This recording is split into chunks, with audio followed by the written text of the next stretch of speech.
Assalamualaikum warahmatullahi wabarakatuh. Selamat pagi anak-anak. Bagaimana kabarnya hari ini? Kalau ibu nanya kabar, kalian jawab Alhamdulillah, luar biasa, Allahu Akbar. Oke, ibu ulangi lagi ya. Bagaimana kabarnya hari ini anak-anak? Alhamdulillah, luar biasa, Allahu Akbar. Sebelum kita memulai pembelajaran, ada baiknya kita membaca doa terlebih dahulu ya anak-anak. Bagaimana sikap berdoa yang baik?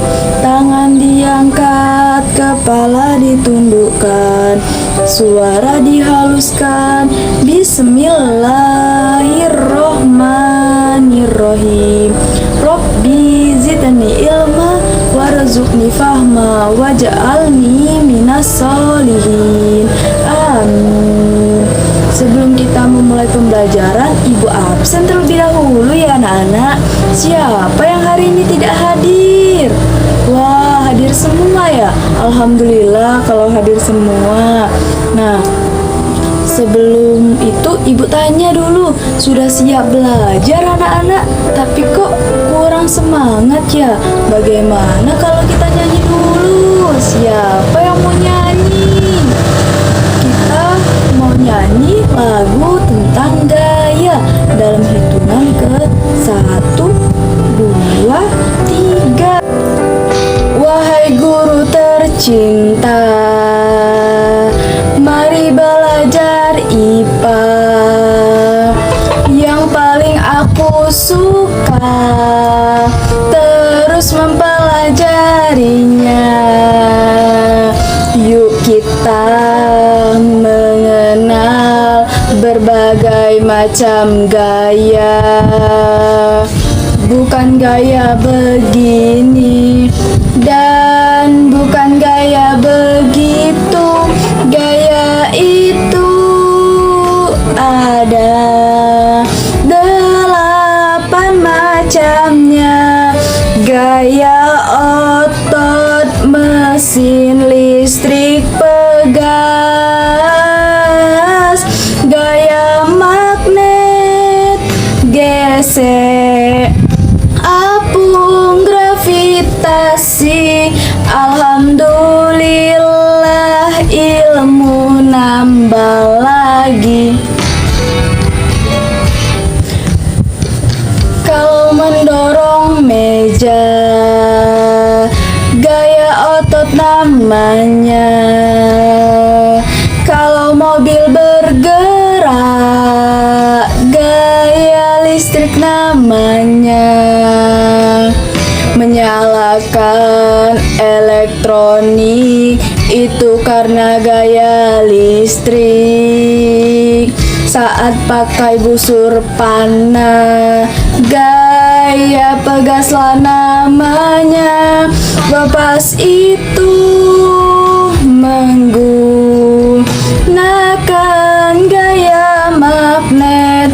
Rem mobil gunakan gaya gesek.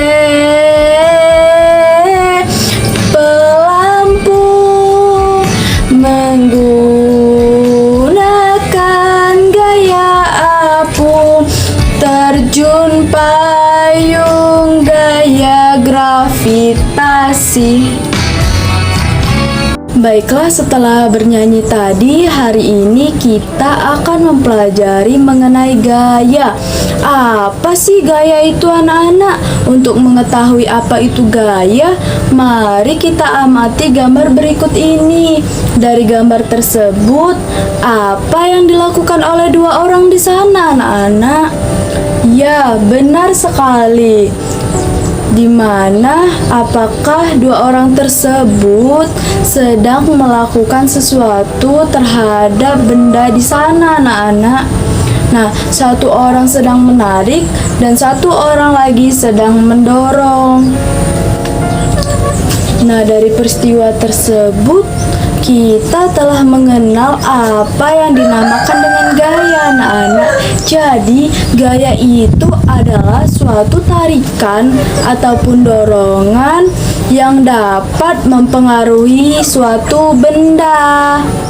Nah, jadi gaya itu tidak dapat dilihat, namun bisa dirasakan pengaruhnya. Seperti peristiwa sebelumnya tadi, gaya itu terlihat tidak, anak-anak? Tidak ya. Nah, walaupun gaya itu tidak terlihat, namun gaya itu ada dan bisa membuat benda tersebut yang semulanya diam menjadi bergerak. Nah, ibu mau tanya nih ke kalian, apakah gaya hanya bisa membuat benda menjadi bergerak saja, anak-anak? Hayo. Nah, selanjutnya kita akan mempelajari mengenai pengaruh gaya. Nah, pengaruh yang pertama itu yaitu gaya dapat mengubah benda yang semulanya diam menjadi bergerak. Contoh lain dalam kehidupan sehari-hari yaitu siapa nih di sini yang suka bermain sepak bola? Nah, dalam permainan sepak bola itu kan pasti ada aktivitas menendang. Nah, betul tidak anak-anak? Ya, nah, perhatikan aktivitas kalian ketika menendang bola. Bola yang semulanya diam, kemudian kalian tendang, maka bola tersebut akan bergerak. Betul sekali. Nah, itulah pengaruh gaya yang pertama, anak-anak, yaitu gaya dapat mengubah benda yang semulanya diam menjadi bergerak. Ya, pintar sekali anak ibu ini. Nah, yang kedua itu gaya yang bergerak bisa menjadi diam. Nah, gaya juga bisa mengubah benda yang bergerak itu menjadi diam. Contohnya dalam permainan sepak bola tadi, anak-anak, ketika kalian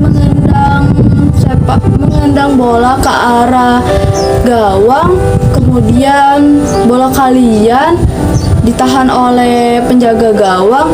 Nah, disitulah bola kalian yang semulanya bergerak menjadi diam. Karena apa?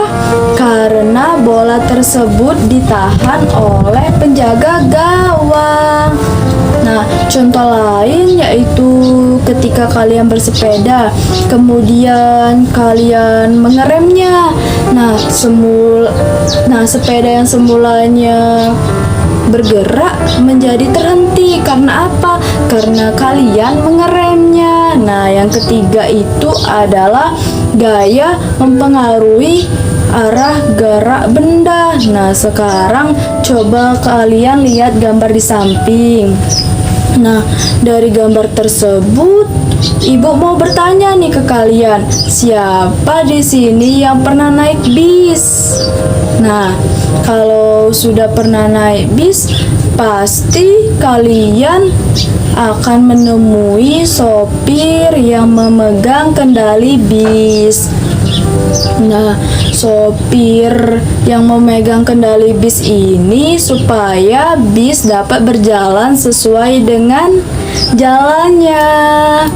Nah, ketika sang sopir menghendaki berbelok ke kanan, maka dia akan memutar kemudinya ke arah kanan. Supaya apa, anak-anak?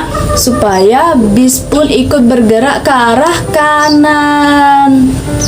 Nah, jadi dari peristiwa tersebut jelas ya anak-anak bahwa gaya itu dapat mempengaruhi perubahan arah gerak benda.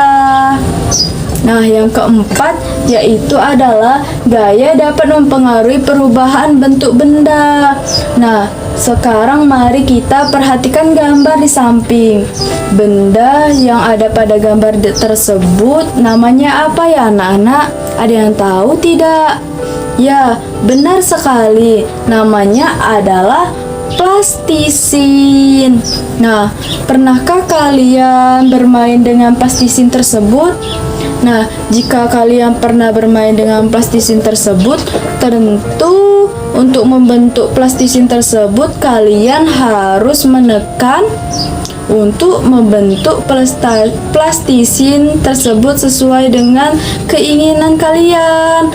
Nah, contohnya seperti bebek yang bisa dibentuk. Nah, itu tadi contohnya bahwa gaya dapat mempengaruhi bentuk benda. Nah, selanjutnya kita akan mempelajari tentang macam-macam gaya dan beserta contohnya dalam kehidupan sehari-hari. Yaitu yang pertama, ada gaya gesek. Gaya gesek yaitu adalah gaya yang bekerja pada dua permukaan yang saling bersentuhan. Contohnya yaitu adalah gaya yang bekerja pada rem sepeda. Nah, yang kedua itu adalah gaya magnet. Nah, gaya magnet itu adalah gaya yang ditimbulkan oleh tarikan ataupun dorongan. Nah, di mana gaya itu contohnya magnet yang menarik besi. Nah, yang ketiga itu adalah gaya gravitasi. Nah, gaya gravitasi bumi itu adalah gaya yang dialami oleh suatu benda terhadap pusat bumi. Nah, gaya gravitasi bumi inilah yang menyebabkan benda-benda yang jatuh itu akan menuju ke pusat bumi. Nah, contohnya yaitu adalah buah yang jatuh dari pohonnya. Yang keempat yaitu adalah gaya otot. Nah, gaya otot adalah gaya yang dihasilkan otot manusia, di mana contohnya itu yaitu adalah gaya yang ketika kita mendorong meja. Nah, gaya listrik adalah gaya yang dihasilkan oleh muatan listrik. Contohnya yaitu adalah kipas angin, di mana dia bergerak karena dihubungkan dengan sumber listrik. Nah, yang keenam yaitu adalah gaya pegas. Gaya pegas adalah gaya yang dihasilkan gerak benda elastis. Contohnya yaitu ketika kita sedang bermain ketapel. Nah, itulah tadi pembahasan kita mengenai materi hari ini, yaitu berkenaan dengan materi gaya. Nah, hari ini kita tadi telah mempelajari tentang yang pertama, yaitu adalah pengertian gaya, yang kedua pengaruh gaya, yang ketiga yaitu adalah macam-macam gaya. Nah, sekarang mari kita ulas materi kita sebelumnya. Yang pertama yaitu dimulai dari pengertian gaya. Gaya apa itu tadi gaya anak-anak? Ya, benar sekali. Gaya adalah suatu tarikan ataupun dorongan yang dapat mempengaruhi keadaan suatu benda. Benar sekali. Nah, selanjutnya yaitu adalah pengaruh gaya. Pengaruh gaya apa aja sih yang kita pelajari tadi anak-anak? Ada berapa ya? Ada 4. Nah, benar sekali. Mari kita sebutkan. Yang pertama, gaya dapat mempengaruhi perubahan benda dari yang semulanya diam menjadi bergerak. Yang kedua yaitu adalah gaya dapat mempengaruhi perubahan benda yang semulanya bergerak menjadi diam. Yang ketiga yaitu adalah gaya dapat mempengaruhi perubahan arah gerak benda. Nah, yang kemudian keempat yaitu adalah gaya dapat mempengaruhi perubahan bentuk benda. Nah, selanjutnya yaitu adalah macam-macam gaya. Ada berapa sih gaya di muka bumi ini? Ada 6. Ya, benar sekali. Di mana yang pertama yaitu adalah gaya gesek. Yang kedua yaitu adalah gaya magnet. Yang ketiga yaitu adalah gaya gravitasi. Yang keempat yaitu adalah gaya otot. Yang kelima yaitu ada gaya listrik. Yang keenam yaitu adalah gaya pegas. Betul sekali anak-anak. Nah, untuk memperkuat pengetahuan kita mengenai materi tadi, nah, Ibu ada soal. Silahkan kalian kerjakan soal-soal berikut ini. Apabila anak-anak masih menemukan kesulitan ataupun pertanyaan, bisa ditanyakan kepada Ibu. Nah, demikianlah yang Ibu bisa sampaikan. Sebelum kita mengakhiri pembelajaran, kita berbaca doa dulu ya anak-anak. Bagaimana sikap berdoa yang baik tadi anak-anak? Tangan diangkat, kepala ditundukkan, suara dihaluskan. Bismillahirrohmanirrohim. Wal asri innal insana fil usri ilal ladzina amanu wa amilus solihat wa tawasau bil haq watawasau bil shob. Shadaqallahul azim. Amin. Sekian dari pembelajaran hari ini. Jika Ibu salah, Ibu minta maaf. Ibu akhiri. Wassalamualaikum warahmatullahi wabarakatuh. See you.